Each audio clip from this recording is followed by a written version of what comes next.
Hi అండి, నమస్తే. ఇది వచ్చేసి నేను హెయిర్ గ్రోత్ కోసమని ఆంధ్ర నుంచి ఆయిల్ అండ్ ఇవన్నీ ప్రొడక్ట్స్ అన్ని తెప్పించినాను. ఇవన్నీ ఆర్గానిక్ అండి. ఇది వచ్చేసి భృంగరాజు మొక్క అండి, మా ఇంట్లోనే పెంచుతున్నా. భృంగరాజు అంటే గుంటగలగరాకు అంటారు. అంటే ఒక్కొక్క ఏరియాలో ఒక్కొక్కలా పిలుస్తారు. మా సైడ్ అయితే ఇది గుంటగలగరాకు అంటారు. ఇది ఫ్లవర్ ఇట్లా ఉంటది. దీనికి అలాగే సీడ్స్ కూడా వస్తాయి. ఈ విత్తనాలు మనం ఎక్కడేసినా కూడా చాలా ఫాస్ట్ గా అనేది మొక్క గ్రో ఉంటది. కోసి ఎండబెట్టా నేను ఇది బాక్స్ లో. అదే ఇది వచ్చేసి గోరింటాకు ఎండబెట్టేసింది ఇది. ఇక నేను ఆయిల్ కోసం అన్నీ అనేది డ్రై అయి తీసుకుంటున్నా. ఇది వచ్చేసి మందారం ఫ్లవర్స్ ఉంటాయి కదా, ఆ ఫ్లవర్స్ అనేది డ్రై చేసింది. ఇది కూడా భృంగరాజే. ఇవన్నీ మా అమ్మ ఆంధ్ర నుంచి పంపించారనమాట. డ్రై చేసి మొత్తం అన్నీ మంచిగా నీట్గా ప్యాక్ చేసి నాకు ఇక్కడ పంపించారనమాట. అండ్ ఇంకా ఆయిల్లో ఇది బీట్రూట్ పౌడర్ అంటారు. నేను ప్యాకెట్ తీసుకున్నాను, పచ్చిదైనా తీసుకోవచ్చు. బీట్రూట్ పౌడర్ ఒకటి, ఇంకొకటి ఇది ఉసిరి ఆమ్లా అంటారు కదా, ఉసిరి ప్యాకెటే. కావాలంటే పీసెస్ ముక్కలుగా మనం ఎండబెట్టి చేసుకోవచ్చు, లేదా పచ్చిదన్నా తీసుకోవచ్చు. అండ్ ఇంకొకటి ఇది షికకాయ పౌడర్. ఇవన్నీ నేను వీటికి ఎంత సరిపోతుందో 1.5 లీటర్ ఇది. ఒకటి పెద్ద బాటిల్, ఒకటి చిన్న బాటిల్. వీటికి ఎంతైతే సరిపోతుందో అంత నేను క్వాంటిటీ తీసుకుంటున్నా. ఇది వచ్చేసి మెంతి పౌడరు. ఇది కూడా నేను క్వాంటిటీ కొంచెం ఎక్కువే తీసుకుంటున్నా. కరివేపాకు అనేది నేను పచ్చిదే తీసుకుంటున్నా, ఎందుకంటే ఎండబెట్టలేదు కాబట్టి. ఇంకా ప్రొసీజర్ అనేది స్టార్ట్ చేస్తున్నా. ఆయిల్కి ఎంతైతే సరిపోతుందో అంత బౌల్ అనేది తీసుకున్నా.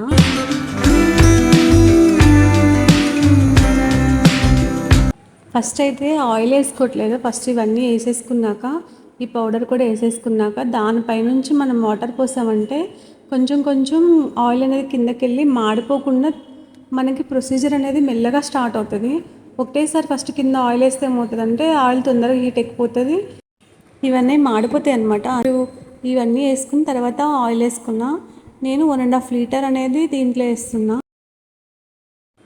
ఫస్ట్ కొంచెం హై ఫ్లేమ్లో పెట్టేసి వదిలేద్దాము. ఆ 5 మినిట్స్ తర్వాత ఇలా కలుపుతూ ఉండాలి. తర్వాత సిమ్లో పెట్టేసేయాలి. స్టార్టింగ్ హైలో పెట్టి దాని తర్వాత సిమ్లో పెట్టాలి. ఇది ఏంటంటే మొత్తం ప్రొసీజర్ అంతా సిమ్లోనే జరగాలి.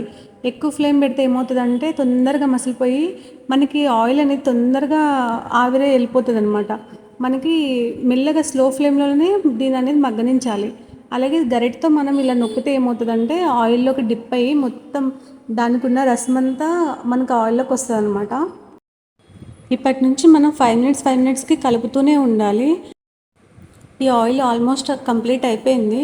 దీన్ని కొంచెం ఒక 5 మినిట్స్ వరకు మనం ఆరనిచ్చామనుకోండి, మనం వడకట్టుకోవాలి. ఏదన్నా క్లాత్ ఉంటుంది కదా, కాటన్ కానీ లేదంటే కొంచెం సిల్క్ క్లాత్ ఉంటుంది కదా, దాంట్లో మనం ఇది కొంచెం ఇలా ఒక డబ్బాలో వేసేసుకొని, మీకు క్వాంటిటీ కూడా కనిపించాలని చెప్పి నేను ప్లాస్టిక్ బాటిల్లోనే తీసుకున్నాను. ఇలా క్లాత్లో వేసుకుని మొత్తం ఇది గట్టిగా పిండాలన్నమాట. ఆయిల్ మొత్తం కిందకు వస్తుంది అనమాట గట్టిగా పిండితే. మా అత్తగారు పిండుతా అని చెప్పారు. పాపం ఆవిడ వల్ల అవ్వక మళ్ళీ నేనే పిండవలసి వచ్చింది గట్టిగా, ఎందుకంటే వాళ్ళకి అంత బలం ఉండదు కదా. సో నేనే ఇంకా తీసుకుని పిండాను. అంటే ఆయిల్ మొత్తం ఆవిడకి బలం సరిపోక అది గట్టిగా పిండలేక, ఇంకా నేనే మీ వల్ల కాదు అత్తగారు నాకు ఇచ్చేయండి అని చెప్పి నేనే గట్టిగా పిండాను. ఆమె పిండుతుంటే అసలు లోపల నుంచి కూడా రావట్లేదు. సో నేనే ఇంకా మీ వల్ల అవ్వదు, నేను చేస్తాలేండి అని చెప్పి నేనే తీసుకుని నేనే చేశాను అనమాట.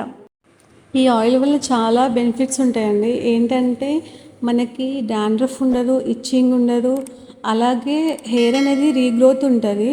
ఇంకొకటి చాలా చిన్న ఏజ్లోనే వైట్ హెయిర్ అనేది వచ్చేస్తుంది కదా, అంటే ఏజ్తో సంబంధం లేకుండా వైట్ హెయిర్ అనేది వచ్చేస్తుంది. సో దీనికి ఏంటంటే వైట్ హెయిర్ అనేది కంట్రోల్ ఉంటుంది. ఇంకోటి వైట్ హెయిర్ రాదు కూడా.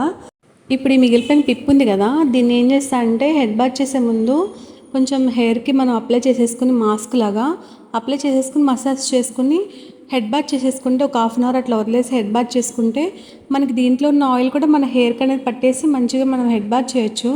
దాన్ని ఈజీగా ఏం పడేయొద్దు, ఎందుకంటే కొంచెమైనా దాంట్లో ఉంటుంది పిప్పులో. మరీ పిప్పు కూడా వాడేస్తుంది ఏంటని అనుకోవద్దు, ఎందుకంటే మనకి డబ్బులు ఊరుకునే రాలేదు కదా, మన గుండె తాత అన్నట్టు డబ్బులు ఊరుకునే రాలేదు. సో మనం ఆ పిప్పిని పడేయకుండా హెడ్ బాత్ చేసినప్పుడు కూడా యూజ్ చేయొచ్చు. ఆయిల్ పిండి నా చేతులు రెడ్గా అయిపోయినాయి. ఈ హెయిర్ ఆయిల్ అనేది నా పార్లర్లో నేను సేల్కి పెట్టాను అనమాట. మీకు కూడా కావాలంటే కామెంట్ చేయండి. సో ఈ వీడియో ఇంక అయిపోయింది. సో మీకు ఈ వీడియో నచ్చినట్టయితే లైక్ చేయండి, షేర్ చేయండి, కామెంట్ చేయండి. బాయ్.